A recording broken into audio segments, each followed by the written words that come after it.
Hey guys, it's week 52 and today I'm celebrating my 1-year anniversary of being on this journey. This is the 52nd weekly video I've made chronicling my journey in real time and sharing with you the lessons I've learned along the way and the pivots I've had to pursue. And it's such a great moment to celebrate because I just reached profitability. Last week, I created a new pricing tier called Dropboard Business, and I submitted that to the Wix app marketplace. Wix didn't send me a notification about that, so I actually didn't know it was live until I got my first purchase. It came less than 3 days after it was made available, and it was a yearly sale. This is fantastic news about the viability of this new plan. And remember, every time you put some new offering out there, it's always an experiment until someone's actually paying for it. So with that sale, I moved into the very coveted realm of profitability. Let's break down the stats. Dropboard has had 499 signups so far. Our monthly recurring revenue right now is $353. My tech infrastructure costs are running around $253, and my other expenses are about $96. That leads us to $349, which puts us $4 over expenses. And yearlies continue to make up a really good percentage of my customers, so cash flow is looking really good. The way I look at profitability is a comparison from the ongoing monthly expenses and the net MRR. So as a reminder, your net MRR is the amount of money that you're making each month in revenue minus anybody who has canceled that month. I don't calculate profitability in terms of cash flow, and I also don't factor in one-off expenses that happen from time to time. And the reason is the thing I care about most is sustainability. And I'd always rather be a little conservative in my assumptions and calculations so that when they are off a little bit, it's usually in my favor. And also on the cash flow side of things, because of the yearly purchases, that's usually going to cover all the random one-off expenses anyway. So it keeps it nice and simple. Dropboard Business is the new plan that I've just released. What I've done is I've taken the existing offering and I'm calling it Dropboard Starter, and then Dropboard Business adds on to that. And this week, Wix approved my pricing plan changes, and I also updated my native offering to mimic those same plans. So Starter gives them the foundational idea of the product. In Dropboard's case, that means putting job openings on your company website and collecting resumes that get emailed to you in PDF format. And the business plan takes that core idea and makes it more serious. Companies can now put custom questions on their application, and they also get a candidate database to search, sort, filter, and export their candidates. And having these two plans out there is a really significant milestone for me because it marks the transition of Dropboard from an educated guess of a product to one that's been through validation and improvement based on real-world customer feedback. And at $19 a month, it's going to produce a much stronger lifetime value. Lifetime value is the total amount of revenue you're going to receive from a customer before they churn. Having this plan also provides some nice price anchoring so that customers see both an entry-level option and then a more sophisticated option. That allows them the choice of either saving some money and making do or going all in. Along with the 7-day free trial that I'm offering, having more than one plan also allows customers to ease into their relationship with Dropboard. And I like that because I really believe in my product, and I think that the more that they use it, the deeper they get into the product,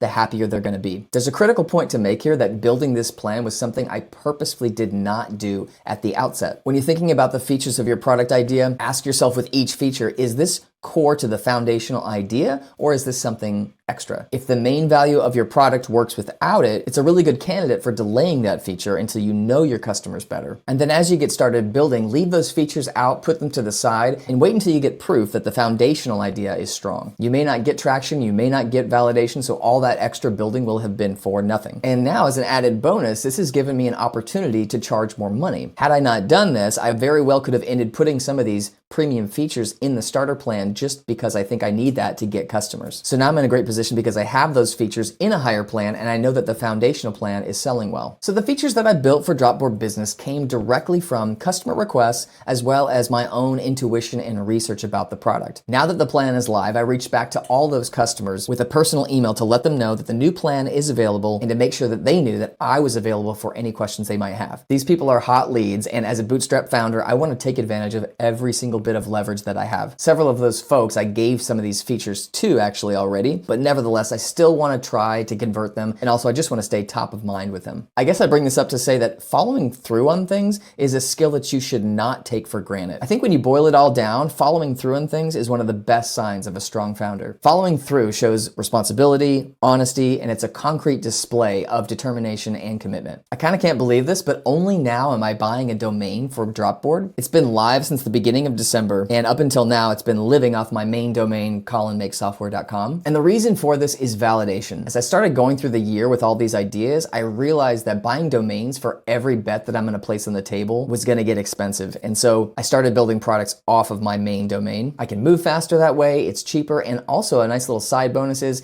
I will know the product before I actually buy the domain, which makes sure that I have the right name for the product. Now that Dropboard is affirmatively past that validation stage, it definitely deserves its own domain. And the one that I've chosen is Dropboard HQ. So a lot of times these days, your main word may not be available. .com is still, I think, the best domain to get. You can always do things like get Dropboard, Dropboard HQ. There's a lot of different variations you can do. I wouldn't sweat it too much. And alternative domains such as like .io and stuff like that, that's always an option too, although those are more expensive. It's been a bit of work for me to migrate to this new domain and leave the old one up during a transition process, but I'd much rather do this work now that I know I have validation than to be running more domains for ideas that never pan out. So all of this puts me one step away from a really big moment, and that is Dropboard's official launch on Product Hunt. Before I do that though, I really want to revisit Dropboard's homepage presentation now that I have customer validation and a product vision that I feel really strongly about. Just like I mentioned last week about my video trailer for Dropboard, your first stab at this presentation is gonna be a little rough. You're shooting for decent quality and a best guess effort at explaining your product and your vision behind it. You don't have a lot of time because you don't know if this product's gonna make it and you're gonna have to try something else. So the designer in me, the engineer in me has really had to hold back this whole time from not doing this. If I let my desires run rampant on this, I would have already spent way too much time tweaking and rethinking how I present Dropboard. But now I've eaten my vegetables and I've earned the right to do this work. Not only that, but now I'm doing this from a place of confidence and calm, which is only gonna make the output better. And the cherry on top of all this is now I have some social proof that I can add to the presentation, which is a really killer thing. Okay guys, that's it for this week. Next week, I hope to have Dropboard fully moved to the new domain, and it may take some luck because this is a bit aggressive, but it would be amazing if I was able to publish Dropboard's new presentation and homepage next week. That's it for now, guys. I'll see you next week.